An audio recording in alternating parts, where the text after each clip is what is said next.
Великолепная чемпионская жертва ферзя. Магнус Карлсен жертвует ферзя, а нишу гири начинает партию ходом Е4. С5, отвечает Магнус Карлсен, организовывает сицилианскую защиту. Конь F3, конь С6, слон Б5, это у нас вариант Рассалима. Черные могут сыграть G6, фианкетировать чернопольного слона и перейти в такой себе вариант дракона со слоном на поле b5. Но в этой позиции Магнус Карлсен играет Е6. Белые уходят в рокировку, конь же идет на поле Е7, при случае готовит продвижение пешки d5. Одновременно защищает коня на поле c6, чтобы пешки не сдвоились. Эта партия, в частности Магнус Карлсен, показывает нам, что не нужно бояться отдавать своего ферзя за 3 легкие фигуры. Партия очень интересная и поучительная. Была сыграна в 2021 году на чемпионском ЧС-туре с контролем времени 5 минут плюс 3 секунды. d4. Гири начинает заварушку в центре. Магнус забирает на d4, конь d4 и ферзь b6. Самая сильная фигура Магнуса Карлсена делает свой первый и последний ход в дебюте. Слон e3, легкая неточность. Лучше было бы просто забрать коня на поле c6 и после bc слон e2 с минимальным преимуществом у белых. Но все же было сыграно слон e3, жертвует гири своего коня на поле d4, и после взятия коня на поле d4, если забрать этого коня сразу, последует ферзь b5, белые проигрывают фигуру. Поэтому, чтобы не проиграть эту фигуру, Аниш Гири играет а4, укрепляет этого слона, пользуется связкой на поле d4, конь отойти не может. И тут неожиданно, как гром среди ясного неба, Магнус Карлсен решил забрать этого слона, отдать ферзя на поле b6. Аниш Гири с радостью забирает самую жирную шахматную фигуру АБ, и коня на поле b5 брать нельзя, так как теряется ладья на поле а1. Поэтому конь e2, ладья защищена ферзем, конь на поле b5 уже подвисает. Поэтому надо его уводить. Отходит Магнус конем на поле d6, имеет слабо развитые фигуры на королевском, на ферзевом фланге, материальные соотношения, 3 легких фигуры против ферзя. Через несколько минут мы узнаем, достаточно ли этого, чтобы победить или нет. А ты можешь пока поставить лайк авансом и подписаться на канал. Е5 прогоняет гири этого коня, конь идет на поле f5 и конь e4. Пытается Аниш оккупировать поле d6, чтобы было лучше. Конь c6 берет слоном под прицел поле d6, пускать этого коня туда нельзя. И чтобы как-то все-таки войти сюда на поле d6, Аниш Гири играет ход d4, атакует коня на поле f5. Именно этот конь является одним из защитников поля d6. Конь h4 и f4 укрепляет пешку на поле e5. Казалось бы, какая атака без ферзя? Карлсен показывает пик современных шахмат. Играет h5, подрывает поле g4, чтобы потом при случае поставить своего коня на поле f5. Если забрать эту пешку, конь рано или поздно войдет на поле f5, и пешка на поле h5 и h2 бесполезны. Поэтому после хода h5 Гири правильно укрепляет пешку на поле g4, не дает коню пойти на поле f5. Происходит размен, открывается линия h для вражеской ладьи, и теперь важно черным фигурам развить свои фигуры и попытаться поставить мат. В этой позиции Магнус Карлсен находит почти что единственный сильный ход d5. Гири забирает на проходе, ничего не подозревает, но именно после взятия открывается вертикаль пятая. Теперь ладья с поля а8 заходит на поле а5, и теперь уже угрожает перевод ладьи куда-то при случае с потенциальными матами белому королю. Гири играет c4, чтобы не дать ладьи стать на поле d5 и не забрать эту пешку. И тут Магнус немножко поспешил, сыграл f5, немножко неточность. Лучше было бы сыграть прочнее, например, как-то слон d7, чтобы потом слона перевести на поле c6 и постреливать на поле h1 с потенциальным матом. Но в партии было f5, и Гири решил прогнать этого коня, чтобы он ему здесь не мешал. Напал на ладью, жертвует пешку на b4. Конь b4, теперь следует шах, забрал. Гири вскрывает свои линии, жертвует пешку ради того, чтобы включить ферзя как-то в игру. Шах на поле d6, Карлсен забирает этого коня, ферзь d6. Подвисает конь на поле b4, надо бы его спасать. Отводит Магнус коня на поле c6, и в этой позиции Гири допускает зевок. Казалось бы, логичный ход ладья d1. Мы нападаем на этого слона, угрожаем неприятностями, возможно даже матом, если глубже посмотреть, но сейчас не об этом. Партии лучше было бы сыграть, конечно, ферзь c7, после g5, позиция примерно равная,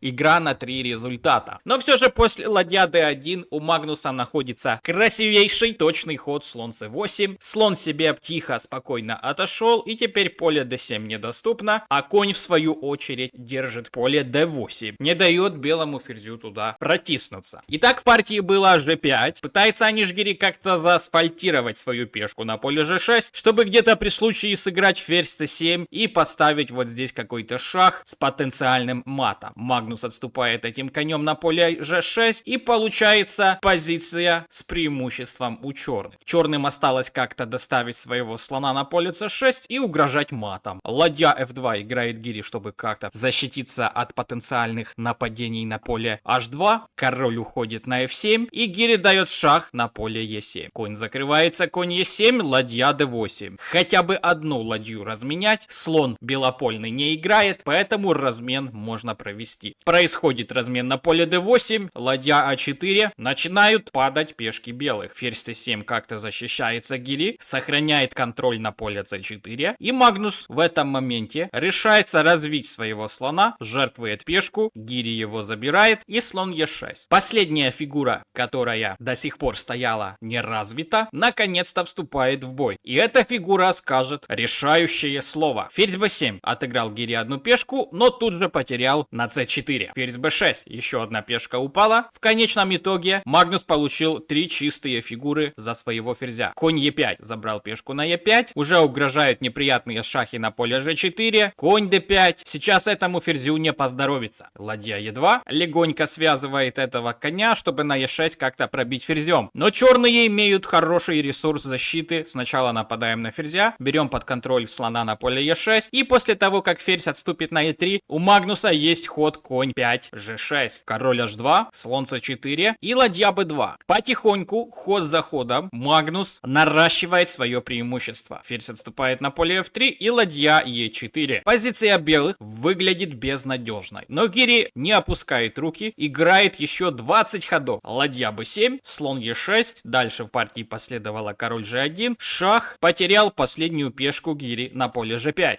Анишу остается только куда-то нападать, кого-то защищать, и после хода ферзь e3 черная ладья начинает серию шахов. Первый шах ладья g2, король h3 и ладья g4. Через несколько ходов конь может подключиться к атаке. Черные собираются построить матовую сеть для белого короля. Король h2, f4, пешка пошла вперед, ферзь d4, Гири не собирается сдаваться, ладья g5, ладья d6, и пешка идет дальше. Ладья d7. Анишгири пытается найти шансы, чтобы сыграть, отыграть хотя бы одну фигурку. Но за черных тут есть уверенный ход ладья f5. Все по шахматной теории. Фигуры мы ставим, особенно ладью, ставим позади пешки, которая идет ферзи, и просто двигаем ее вперед. Ферзь g4, слон e6, нападение на ладью, плюс угрожает какой-то отскок ладьи, но пока не видно куда. Ладья d1, конь e5, ферзь h4 и f2. Надо стопорить пешку, чтобы не прошла ферзи. Король сюда подтягивается, слон d5 получает шах, король f1 и слон c4. Слон из поля c4 взял под контроль поле f1, и теперь после того, как король уходит, на доске появляется еще один ферзь. Шах, ладья забрала, слон f1, и получается 4 фигуры, в том числе ладья, против ферзя. В этой позиции Анишгири сдался, а я предлагаю тебе посмотреть не менее красивую жертву Михаила Таля из прошлой эпохи шахмат и бриллиантовую перестрелку Блюмбаума против Прагнананды из современных шахмат. Смотри.